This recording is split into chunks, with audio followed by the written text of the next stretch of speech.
নমস্কার, আমি ডক্টর বোধিসত্ত্ব খান চলে এসেছি সহজ শেয়ার বাজারের আরেকটি নতুন এপিসোড নিয়ে। প্রিয় বন্ধুরা, আশা করি সবাই ভালো আছেন এবং সুস্থ আছেন। দেখুন, বিভিন্ন কোম্পানির তো ত্রৈমাসিক ফলাফল বেরোচ্ছে।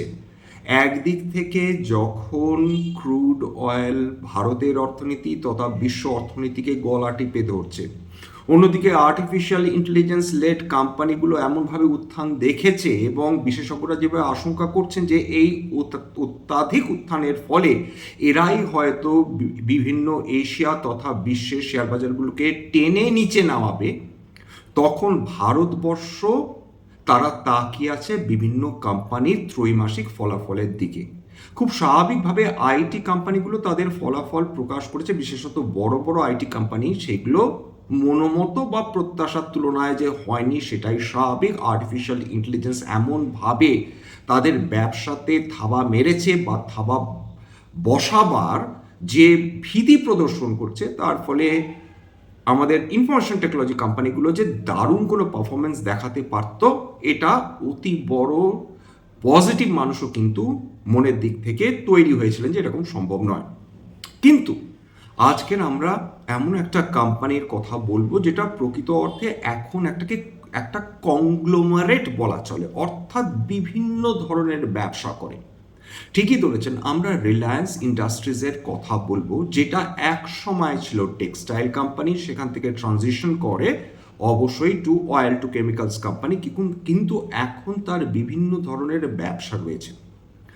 আজকে বিগতকাল এদের রেজাল্ট বেরিয়েছে, ত্রৈমাসিক রেজাল্ট বেরিয়েছে, এবং সেই জন্যেই আমি যে টাইটেল দিয়েছি যে এটা বোধহয় কপালের ফের, অর্থাৎ বিনিয়োগকারীদের কপালের ফের, যে রিলায়েন্স ইন্ডাস্ট্রিজ এরকম পারফরমেন্স করবে। এমনিতে কপালের ফের মানে বোঝানো হয় যে বিনিয়োগকারীরা হয়তো বা বিপদে পড়তে চলেছেন, বাস্তবিকভাবে সেটা নয়। রিলায়েন্স ইন্ডাস্ট্রিজ যেটা করেছে বিভিন্ন বিনিয়োগকারী তথা বিশেষজ্ঞদের চমকে দিয়েছে অন আ পজিটিভ সাইড। কেন? মানুষ প্রত্যাশা করেছিলেন যে তাদের অয়েল টু কেমিক্যাল বিজনেস দারুণভাবে ধাক্কা খাবে, বিশেষত এই স্ট্রেট অফ হরমুজে অয়েল এক্সপোর্ট, গ্যাস এক্সপোর্ট বন্ধ হওয়ার পর মানুষ ভেবেছিলেন যে এই ভার্টিক্যালটা, বিশেষ করে অয়েল টু কেমিক্যালস, সেটা কোনোভাবেই সেটা গ্রেটার প্রফিটেবিলিটি দেখাতে পারবে না। বাস্তবিক ক্ষেত্রে ঠিক উল্টোটি হয়েছে। রিলায়েন্স তো একটা ব্যবসা এখন করছে না, একাধিক ব্যবসা করছে, এবং মজার ব্যাপার হচ্ছে রিলায়েন্স ইন্ডাস্ট্রিজের সর্বাধিক রেভিনিউ, যেটা একসময় অয়েল টু কেমিক্যালস থেকে আসতো, এখন সেই অয়েল টু কেমিক্যালস ভার্টিক্যালটা তাদের সবচেয়ে বেশি রেভিনিউ জেনারেট করে দেয় না বা সবচেয়ে বেশি প্রফিট জেনারেট করে দেয় না। তার বদলে রিলায়েন্স ইন্ডাস্ট্রিজ বিগত দীর্ঘ সময় ধরে, অর্থাৎ প্রায় 1.5 যুগ সময় ধরে, তারা যে ব্যবসা তারা ডেভেলপ করেছেন সেইটা এক কথায় অতুলনীয়, এবং শ্রী মুকেশ আম্বানিকে এই ক্ষেত্রে ভিশনারি বললে কম বলা চলে। তিনি আন্দাজ করতে পারেন যে ভবিষ্যতে সামনে 15-20 বছরে ঠিক কী ধরনের ব্যবসা চলতে পারে।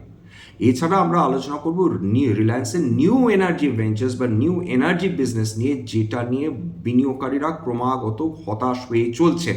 তাহলে রিলায়েন্স ইন্ডাস্ট্রিজের এই নিউ এনার্জি ভেঞ্চার্স কি কেবলমাত্র একটা ফ্লু, কেবলমাত্র কি একটা প্রচার, বাস্তবিক ক্ষেত্রে কিছু হচ্ছে না, সেটা আজকে ডিটেলসে আলোচনা করব। প্রথমে আমরা রিলায়েন্সের রেজাল্টটা একটু ডিটেলসে বোঝার চেষ্টা করি যে রিলায়েন্স ইন্ডাস্ট্রিজ বাস্তবিকভাবে কি খুব ভালো রেজাল্টস করেছে।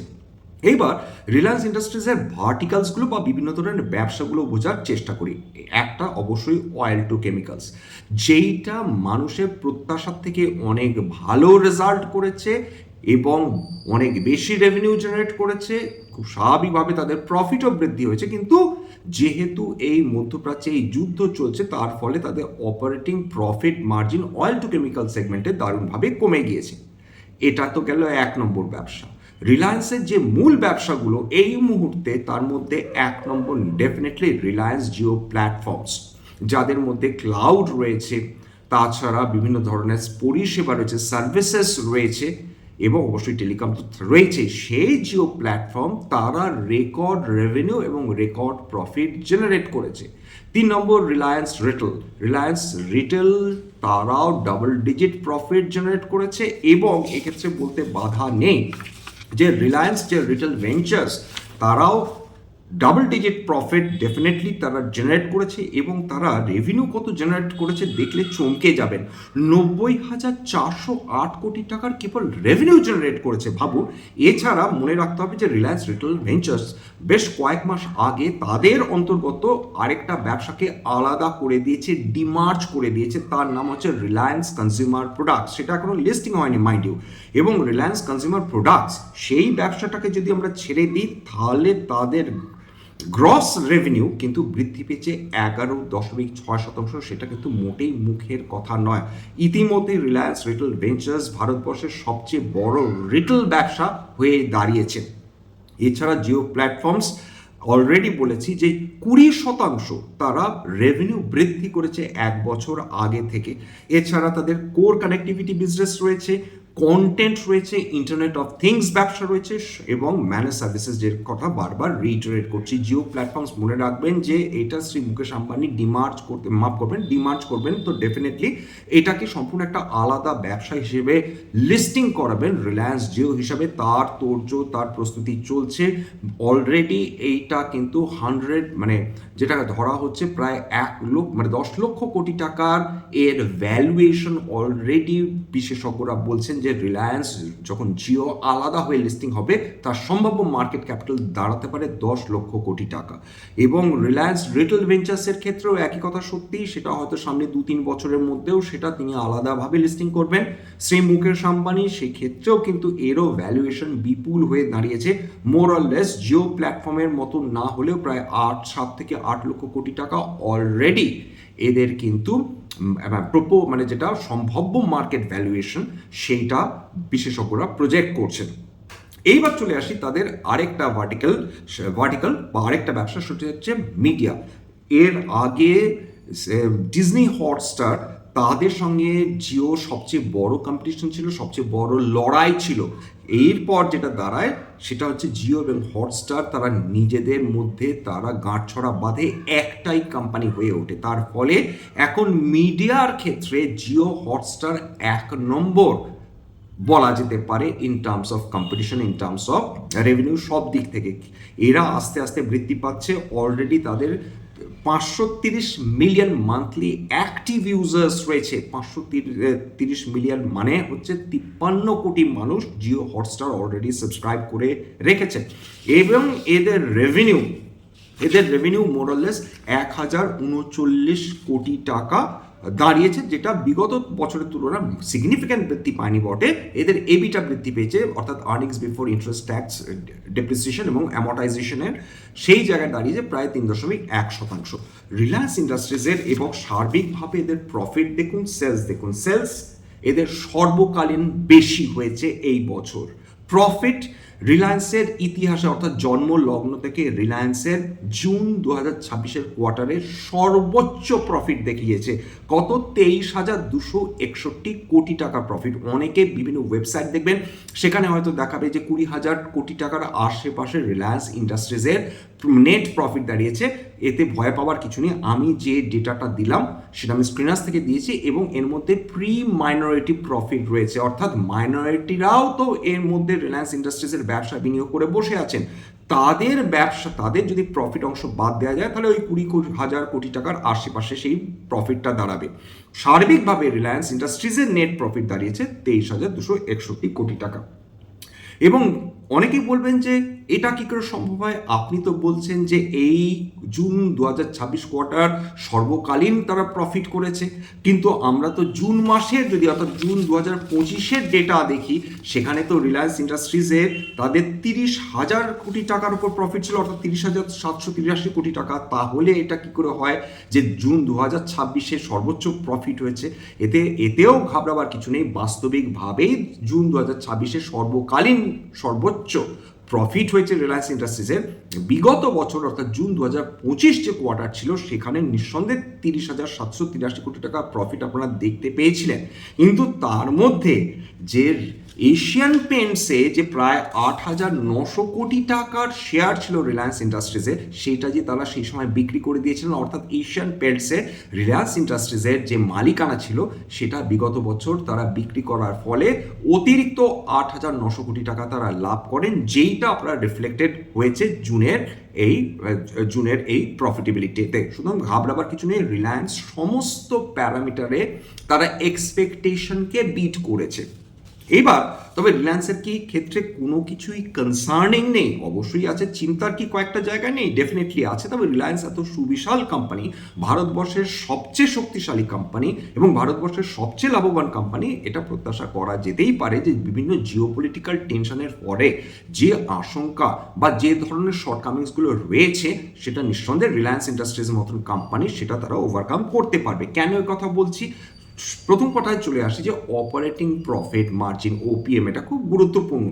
সেই জায়গাটায় দেখুন যে তাদের জুন 2024 কোয়ার্টার থেকে মোরলেস ডিসেম্বর 2025 অব্দি এদের 17 থেকে 800% operating profit margin regular basis থাকতো, প্রত্যেকটা কোয়ার্টার উইদাউট ফেল থাকতো। কিন্তু এই যে মার্চ 2026 এবং জুন 2026 এদের অপারেটিং প্রফিট মার্জিন সিগনিফিকেন্টলি কমে গেছে মাত্র 15%। মার্চ 2026-এ তাদের সেলস বৃদ্ধি হয়েছিল কিন্তু অপারেটিং প্রফিট মার্জিন কমে গিয়েছিল। জুনের ক্ষেত্রেও এদের রেকর্ড সেলস হয়েছে, রেকর্ড প্রফিট হয়েছে, কিন্তু এদের অপারেটিং প্রফিট মার্জিন ওই 17% বা 18% থেকে কমে দাঁড়িয়েছে 15%। এইটা চিন্তার ব্যাপার। এইবার চলে আসি রিলায়েন্স নিউ এনার্জি ভেঞ্চার্সের কথা। বিনিয়োগকারীরা দিনের পর দিন হতাশ হচ্ছেন। তারা বলছেন যে রিলায়েন্স ইন্ডাস্ট্রিজ সত্যি কি তারা ফার্দার কোনোভাবে তাদের নিউ এনার্জিকে এগিয়ে নিয়ে যেতে পারবে, বা রিলায়েন্স যত বড় বড় কথা বলছে সেইটা তারা কি ওভারকাম, মানে তারা কি সমস্ত ইম্পেডিমেন্টস বা বাধা বিপত্তিকে ক্রস করে তারা কি সত্যি নিজেদের নিউ এনার্জিকে এস্টাবলিশ করতে পারবেন? যে আশঙ্কাটা রয়েছে, ঠিক এক্স্যাক্টলি আশঙ্কা বলা চলে না, কারণ এটা ভারতবর্ষের সমস্ত কোম্পানির ক্ষেত্রেই তাই হয়ে চলেছে। সেটা হচ্ছে ফরেন ইনস্টিটিউশনাল ইনভেস্টার্সরা তো বিভিন্ন কোম্পানি থেকে শেয়ার বিক্রি করে বিগত 2 বছর ধরে চলে যাচ্ছেন। এই ক্ষেত্রে ভারতবর্ষের সবচেয়ে শক্তিশালী, সবচেয়ে প্রফিটেবল কোম্পানি রিলায়েন্স ইন্ডাস্ট্রিজের ক্ষেত্রেও ব্যতিক্রম নয়। ফরেন ইনস্টিটিউশনাল ইনভেস্টার্সরা তারা কিন্তু মার্চ কোয়ার্টার থেকে এই জুন কোয়ার্টার 2026-এ, অর্থাৎ বিগত 3 মাসে প্রায় 1.5% বেশি স্টেক সেল করে দিয়েছেন। এইটা ডেফিনেটলি একটা চিন্তার কারণ। অন্যদিকে দেখুন ডোমেস্টিক ইনস্টিটিউশনাল ইনভেস্টার্সরা তারা হয়তো একটু বেটার বুঝবেন। তাদের মার্চ 2026-এ 20.46% তাদের ইনভেস্টমেন্ট ছিল রিলায়েন্স ইন্ডাস্ট্রিজে। সেইটা মোর অর লেস প্রায় 0.64% বাড়িয়ে 21.1% করেছেন।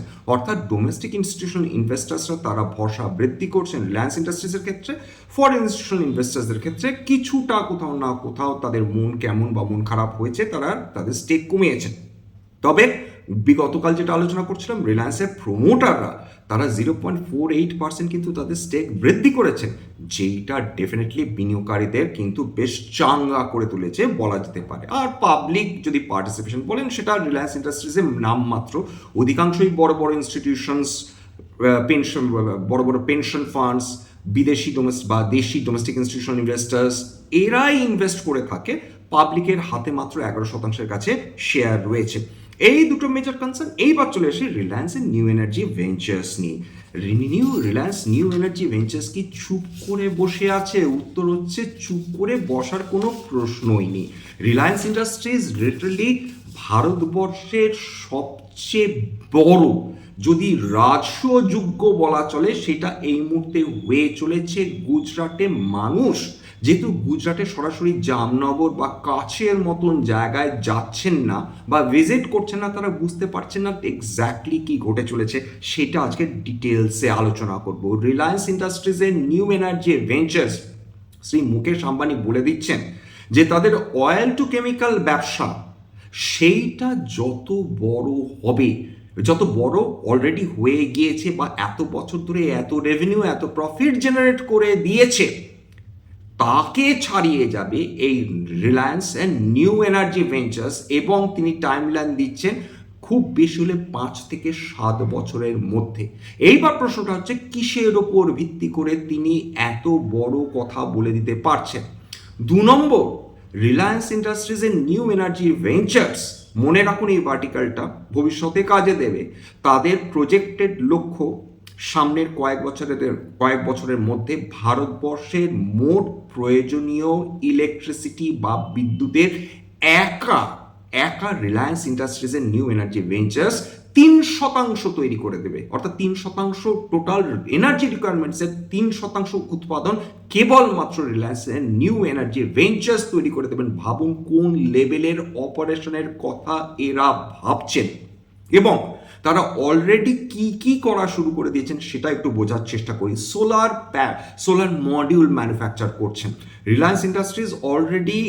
1 গিগাওয়াট হেটেরোজাংশন টেকনোলজির সাহায্যে সোলার মডিউল উৎপন্ন করা শেষ, এবং তারা এতে তাদের লক্ষ্যমাত্রা হচ্ছে 10 গিগাওয়াট পাওয়ার প্রত্যেক বছর তারা যাতে সোলার মডিউল উৎপাদন করতে সক্ষম হন, এবং আলটিমেট লক্ষ্য হচ্ছে 20 গিগাওয়াট পাওয়ার 20 GWP-তে তারা পৌঁছে যেতে পারছেন। প্রমাণিত, প্রুভড অলরেডি 1 গিগাওয়াট হেটেরোজাংশন টেকনোলজির মাধ্যমে তারা সোলার মডিউল তৈরি করে দিয়ে দিয়েছেন। 2 নম্বর, battery giga factory. Reliance Industries কেবলমাত্র তেল গ্যাস নিয়ে ব্যস্ত নেই, রিটেল ব্যবসা নিয়ে ব্যস্ত নেই, টেলিকম নিয়ে ব্যস্ত নেই বা সোলার মডেলস নিয়েও ব্যস্ত নয়, তারা ব্যাটারি গিগা ফ্যাক্টরি তৈরি করছেন। ব্যাটারি এনার্জি স্টোরেজ সিস্টেম, 2তলা 3তলা সমান একটা ব্যাটারি। তারা কাজ কি করবে? আপনারা প্রত্যেকেই জানেন যে ইলেকট্রিসিটি একবার জেনারেট করলে, উৎপাদন করলে সেটা স্টোর করা সম্ভব না, সেটা কনজিউমই করতে হবে, নাহলে বিদ্যুৎ সম্পূর্ণ নষ্ট হয়ে যাবে। এই ব্যাটারি এনার্জি সিস্টেম, যেটা অত্যন্ত নতুন একটা টেকনোলজি, এর মাধ্যমে বিদ্যুৎ উৎপাদন করে সেটা স্টোরেজ করা সম্ভব, সেটা করে দেখাচ্ছে ব্যাটারি এনার্জি স্টোরেজ সিস্টেম। তাই জন্য BESS তৈরি। রিলায়েন্স একটি গিগা ফ্যাক্টরি তৈরি করে দিচ্ছে। গিগা ফ্যাক্টরি মানে সাধারণ যে কলকারখানা দেখছেন তাদের থেকে বহু বা কয়েকশো গুণ বড় যে ফ্যাক্টরি, সেটাকে বলা হয় গিগা ফ্যাক্টরি। এবং এদের 40 gigawatt hour capacity, 40 gigawatt hour capacity, এবং অ্যাডভান্স স্টেজ অফ কমিশনিং তৈরি হলো বলে 2026-এর শেষে এইটা তাদের প্রজেকশন। এবং এদের লং টার্ম এদের স্কেল ক্যাপাসিটি হবে, অর্থাৎ ব্যাটারি এনার্জি স্টোরেজ সিস্টেমের 120 গিগাওয়াট আওয়ার। এছাড়া গ্রিন হাইড্রোজেন, অ্যামোনিয়া, অলরেডি আপনারা দেখেছেন যে আমাদের যে ট্রেন সেটার মধ্যে বেশ কয়েকটা গ্রিন হাইড্রোজেন দিয়ে চালানো শুরু হয়ে গেছে। তারা গোটা মানে আমাদের যে প্রকৃতিতে তারা যে বাই প্রোডাক্টসটা ছাড়ছে সেটা হচ্ছে জলীয় বাষ্প, কারণ গ্রিন হাইড্রোজেন পুড়িয়ে ট্রেন চলছে। সেই গ্রিন হাইড্রোজেন তৈরি করতে রিলায়েন্স ইন্ডাস্ট্রিজ $3 বিলিয়ন একটি চুক্তি করেছে সাউথ কোরিয়ার একটি কোম্পানি স্যামসুং C&T's সঙ্গে। সেখানে দুজনে মিলে গ্রিন অ্যামোনিয়া, মাফ করবেন সেটা, গ্রিন অ্যামোনিয়া এবং গ্রিন হাইড্রোজেন তৈরি করবে। এইবার প্রশ্নটা হচ্ছে, গ্রিন হাইড্রোজেন না হয় বুঝলাম, সেটা ফুয়েল হিসাবে, জ্বালানি হিসাবে কাজে লাগবে, অ্যামোনিয়ার কাজ কি? এবার খেয়াল করে দেখুন, পরশুদিন আলোচনা করছিলাম যে ভারত সরকার তারা ন্যাশনাল ইউরিয়া কমিশন তারা গঠন করেছেন ক্যাবিনেটের দ্বারা। এই প্রজেক্টগুলোতে তারা টাকা ঢালার কথা তারা প্র্যাকটিক্যালি তারা পাশ করিয়ে নিয়েছেন ক্যাবিনেট মিটিংয়ে। এইবার অ্যামোনিয়ার কাজ কি? আপনারা বলবেন অ্যামোনিয়ার সঙ্গে ইউরিয়ার সম্পর্ক কি? আমাদের বুঝতে হবে যে আমাদের ইউরিয়া এমনি উৎপাদন হয় না। ইউরিয়ার জন্য প্রয়োজনীয় যে প্রাকৃতিক গ্যাস মিথেন বা অ্যামোনিয়া, সেটা আমরা বিদেশ থেকে কিনে নিয়ে আসি, আমদানি করে নিয়ে আসি। সবচেয়ে বেশি এই প্রাকৃতিক গ্যাস উৎপন্ন কোথায় হয়? সেটা কুয়েত, কাতার, বাহারিন থেকে, যেখান থেকে আমাদের এই প্রাকৃতিক গ্যাস নিয়ে আসা হয়, তার সাহায্যে ইউরিয়া, সালফেট, ফসফেট তৈরি করা হয়। রিলায়েন্স ইন্ডাস্ট্রিজ তারা বলছে আমরা অ্যামোনিয়া তৈরি করে দেব। এই অ্যামোনিয়া আমাদের চাষি ভাইদের সার তৈরির কাজে লাগবে। সেই অ্যামোনিয়া তৈরির জন্যে, গ্রিন হাইড্রোজেন তৈরির জন্যে অলরেডি এই গিগা ফ্যাক্টরি সেট আপ করা হয়ে গিয়েছে। এছাড়া কাচ রিনিউয়েবল হাব এইখানে কি করছে? 5,50,000 একর, 5,50,000 একর জমি, মানে কল্পনাতীত, কয়েকশো ফুটবল মাঠ মিলিয়ে এই পরিমাণ জমি হয়তো হবে বা তারও কম হবে। সেই জায়গাতে সেই রিনিউয়েবল হাব তৈরি করছে রিলায়েন্স ইন্ডাস্ট্রিজ। এরা এই জায়গাটাতে একটা কমপ্লিটলি গ্রিন এনার্জি ইকোসিস্টেম তৈরি করে দিচ্ছে। Green hydrogen, battery energy storage system, solar modules, সমস্ত কিছু এক জায়গায় তৈরি হবে এবং এরা একটা ইন্টিগ্রেটেড সোলার জেনারেশন করার চেষ্টা করছে। এবার ইভেনচুয়ালি এদের লক্ষ্যমাত্রা হচ্ছে 40 billion units of green electricity. 40 billion units of green electricity মানে কি, অত টেনশন করার কিছু নেই। 1 বিলিয়ন গ্রিন ইলেকট্রিসিটি প্রত্যেক বছর ভারতবর্ষে 55,000 গৃহস্থলীকে তারা ইলেকট্রিসিটি সারা বছরের জন্য প্রোভাইড করতে পারে। অর্থাৎ তার মানে যেটা দাঁড়াচ্ছে, প্রায় 20 থেকে 22 লক্ষ মানুষের সারা বছরের যে পরিমাণ বিদ্যুৎ তারা সারাদিন ধরে যদি আলো পাখা চালিয়ে রাখে, যে বিদ্যুৎ খরচ হবে সেটা একা রিলায়েন্স ইন্ডাস্ট্রিজ তৈরি করে দিতে সক্ষম, কেবলমাত্র নিজেদের এই ফ্যাক্টরি থেকে। আশা করি ব্যাপারটা বোঝাতে পারলাম। এইবার রিলায়েন্স ইন্ডাস্ট্রিজের প্রজেক্টেড রেভিনিউ কত 2023 থেকে নিউ এনার্জি? 15 বলা হচ্ছে, 10 থেকে 15 বিলিয়ন ডলার রেভিনিউ। খুব সহজ ভাষায় তখন ধরে নিচ্ছি 100 টাকা প্রতি ডলার হবে। তার মানে 1.5 লক্ষ কোটি টাকা কেবলমাত্র রেভিনিউ আসবে নিউ এনার্জি বিজনেস। এটা স্বয়ং মুকেশ আম্বানি বলছেন নিজের ক্ষেত্রে, মানে নিজের বক্তব্য থেকে। আমি এটা আমি ওনাকে কোট করছি। এইবার তাহলে বর্তমান স্টেটাস কি? যে সোলার মডিউল প্রোডাকশন অলরেডি শুরু হয়ে গেছে জামনগরে Dhirubhai Ambani green energy giga কমপ্লেক্সে। ইতিমধ্যে 1 gigawatt heterojunction technology solar module তৈরি হয়ে গেছে। এইবার অনেকে বলবেন যে এই হেটেরোজাংশন টেকনোলজি মডেলটা কি, এর ফলে এটা আলাদা সাধারণ সোলার প্যানেল থেকে আলাদা কেন? তার কারণ এরা 2%-এর বেশি এরা এনার্জি ইল্ড দিয়ে থাকে সাধারণত সোলার প্যানেলগুলো তুলনায়। 2 নম্বর, 15% বেটার টেম্পারেচার পারফরমেন্স দেখাতে সক্ষম, 25% লেসার ডিগ্রেডেশন পসিবিলিটি। অর্থাৎ সোলার প্যানেলের তো একটা বয়স আছে, একটা ক্ষমতা রয়েছে, টাইম, সেই টাইমে 25% বেশি সময় ধরে এরা চলতে সক্ষম।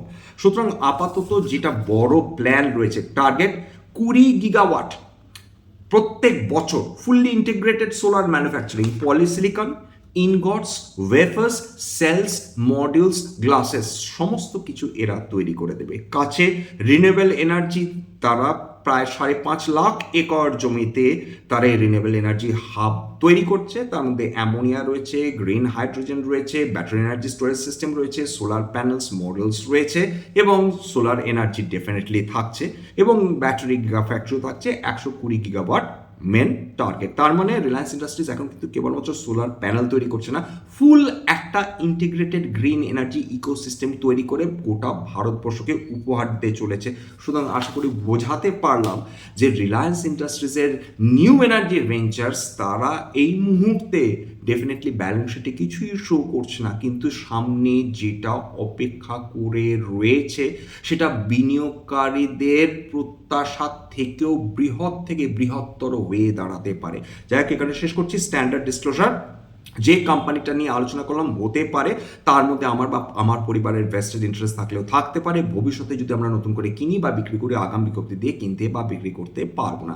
স্ট্যান্ডার্ড ডিসক্লেমার, এটা কেবলমাত্র একটা এডুকেশনাল চ্যানেল। বাঙালি বিনিয়োগকারীদের ইনভেস্টার অ্যাওয়ারনেস বৃদ্ধির জন্য এখানে কোনো ধরনের কোনো শেয়ারের buy sell recommendation, suggestion, advice এমনকি ইনফ্লুয়েন্স করার প্রচেষ্টা নেই। আমার কথা শুনে যদি কোনো শেয়ার বা কোনো অ্যাসেটে বাই সেল সিদ্ধান্ত নেন, ক্ষতির মুখোমুখি হতে পারেন। সুতরাং সবসময় একজন সেবি রেজিস্টার্ড ইনভেস্টমেন্ট অ্যাডভাইসারের পরামর্শ নেওয়ার চেষ্টা করবেন বা ডিউ ডিলিজেন্স করবেন, সেক্ষেত্রে আপনারা উপকৃত হলেও হতে পারেন। সবশেষে যেটা বলি, যদি এই ধরনের এপিসোড আপনার ভালো লাগে, প্লিজ একটা লাইক দেবেন, প্লিজ সাবস্ক্রাইব করবেন এবং যদি সত্যি মনে আমার বাঙালি ভাই বোনদের জীবনে একটুখানি ভ্যালু অ্যাড করতে পেরেছি, প্লিজ নিজের গ্রুপে শেয়ার করে দেওয়ার চেষ্টা করবেন। আজকের জন্য নমস্কার।